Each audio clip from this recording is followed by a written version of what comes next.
Rizqingiz kengayishini, qarz va tashvishdan qutulishni, qalbingiz xotirjam bo'lishini istasangiz, bu video aynan siz uchun.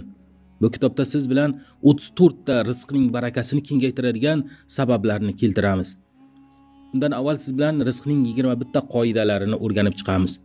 Rizqning qoidalari bor bo'lib, mo'min kishi ularni bilgan holda amal qilsa, rizq masalasida qalbi xotirjam bo'ladi. Birinchisi, rizq faqat mol-mulk emas, ilm ham rizq, sihat salomatlik ham rizq, chiroyli axloq ham rizq, soliha ayol ham rizq, farzand ham rizq. Agar mol dunyodagi rizq oz bo'lsa, Alloh senga boshqa narsalarda bergan rizqlarga qaragin.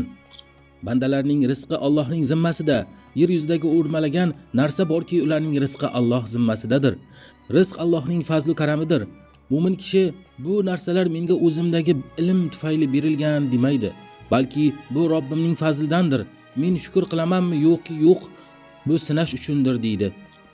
Rizqlar azaldan yozib taqsimlab qo'yilgan. Alloh taolo har bandaning 5 narsasini, ajali, rizqi, amallari baxtsiz yoki baxtli ekanini azalda yozib qo'ygan.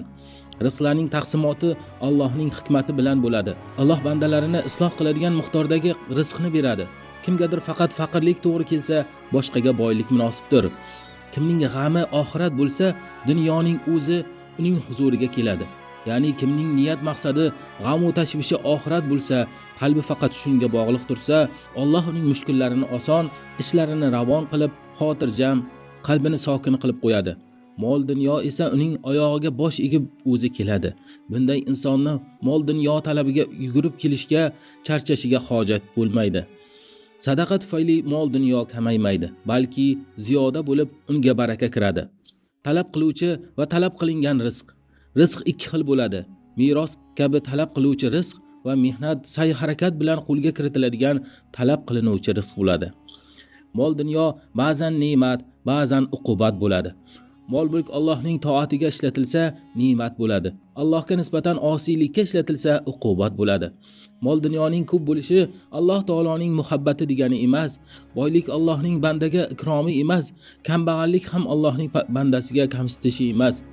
Alloh bandasiga mol dunyo bermayotgan bo'lsa, xuddi bemorning dardi og'irlashmasligi uchun unga qaysidir bir taom berilmaganidekdir.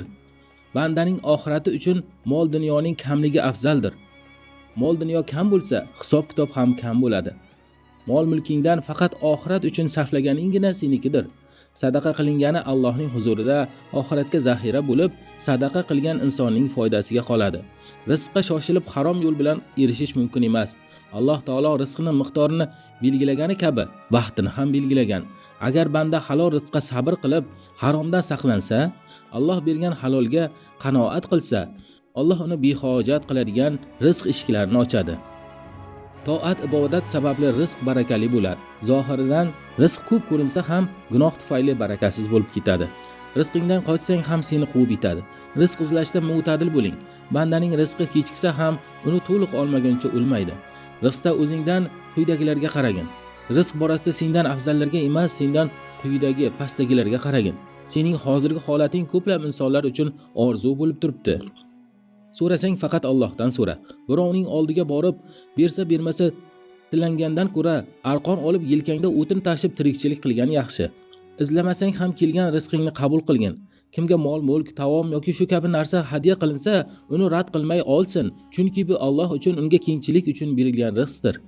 Kasb hunar egasi bo'ling. Biror kasb egasi bo'lish odamlarni qo'liga qarab qolishdan afzaldir. Rizq masalasida sabrli bo'lish. Insonning rizqi va ajali azalda yozib qo'yilgandir. Qani edi deyishdan saqlaning. Agar qanday qilganimda bunday bo'lar edi demaging. Balki bu Allohning qadari, Alloh xohlagani uchun shunday bo'ladi deng. Keling endi rizqning barakali bo'lishiga sabab bo'ladigan omillarni sanab o'tamiz. Ha, rizq ko'paymaydi ham, kamaymaydi ham, lekin rizqning barakali yoki barakasiz bo'lishiga turli omillar bor. Birinchi omil iymon va taqvo. Kim Allohdan taqvo qilsa, o'z zot uning yo'lini ochib qo'yadi. Kutmagan tarafingizdan rizq beradi. Alloh haqida yaxshi gumonda bo'ling. Rizqingiz biror bandaning qo'lida emas, Allohning iznidadir va bunga ishoning. Allohning toati bilan band bo'ling. Buyurilgan ibodatlardan chalg'imang. Faqat toat ibodat bilan bo'lib, mehnat qilmay, rizqning sabablarini qilmay o'tirsangiz, dunyo ishlariga ko'milib undan ortmay qolasiz. Mol mulkingizdan baraka olib qo'yiladi. Hayolingiz faqat dunyo bilan band bo'ladi. Gunohlardan chetlaning. Gunohlar rizqni to'sadi. Rizqni eng yaxshi jalb qiladigan amal bu gunohni tark qilishdir. Rizq ko'rinishdan ko'p ko'rinsa-da, gunoh tufayli uning barakasi ketadi. Istiqomat, to'g'ri yo'lda doim bo'ling. Insonlar islomda to'ymasa, ularga ko'plab yomg'irlar berar edik degan Alloh. Solih amallar. Oyati karimada erkakmi, ayolmi, mu'min holida solih amal qilsa, unga pok, go'zal hayot ato etamiz deyilgan. Mufassirlar go'zal hayotni halol rizq deb tafsir qilganlar. Ota-onangizni rozi qiling. Hadisda aytilishicha, kim umri uzoq, rizqi keng bo'lishini istasa, ota-onasiga yaxshilik qilsin, qarindoshlariga silai rahim qilsin deyilgan. Silai rahim rizqingiz keng bo'lishini yoki ajal kechga surilishini istasangiz, silai rahim qiling. Qanoat. Kim Allohning berganiga rozi bo'lsa, Alloh unga baraka berib, kenglik ato qiladi. Kim rozi bo'lmasa, baraka bermaydi. Ahli oilangizni namozga buyuring. Qur'oni Karimda ahlingizni namozga buyuring. Biz sendan rizq so'ramaymiz, balki senga rizq beramiz. Chiroyli xotima bu dunyoda ham, oxiratda ham taqvo ahliga nasib qiladi deyilgan. Allohdan faqirlikdan panoh so'rang. Payg'ambarimiz sollallohu alayhi vasallam, Allohim, men sendan faqirlikdan, yetishmaslikdan, xorlikdan panoh so'rayman deb duo qilardilar.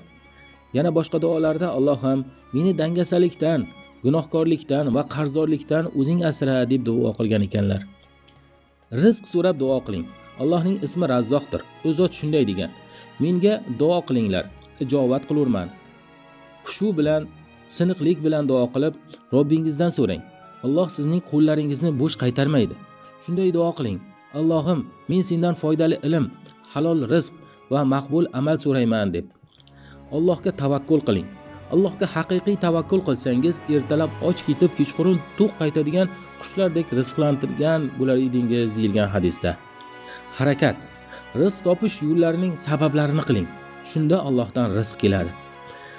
Rizqqa erta tongda, saharda harakat qiling.